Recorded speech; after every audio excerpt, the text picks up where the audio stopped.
طبعا يا جماعة انتوا عارفين بعد رحلة دهب كنت مليانة طاقة وحيوية، وبالتالي قررت ان انا اقعد اعمل بلان للست شهور الجايين للسنة. فقررت اخدكم معايا في رحلة لازاي انا عملت البلان دي وظبطت النهاردة ان شاء الله.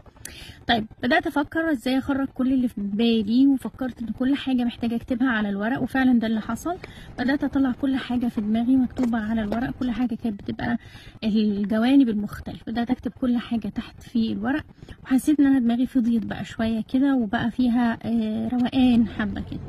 بعد كده دخلت على الجزء بتاع الشغل بتاعي، وكان اهم حاجه هي الباوندري كوتش بروجرام، ان انا ان شاء الله هاخد الاعتماد بتاعه من ICF.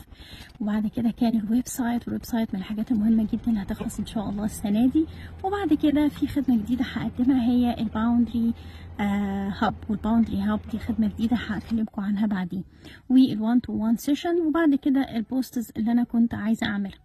قعدت افكر واشوف، بعد ما خلصت كل حاجة وطلعتها على الورق حسيت ان الموضوع صعب جدا. مين هيساعدني فيه؟ قولولي مين بيساعدكم في الحاجات اللي زي دي؟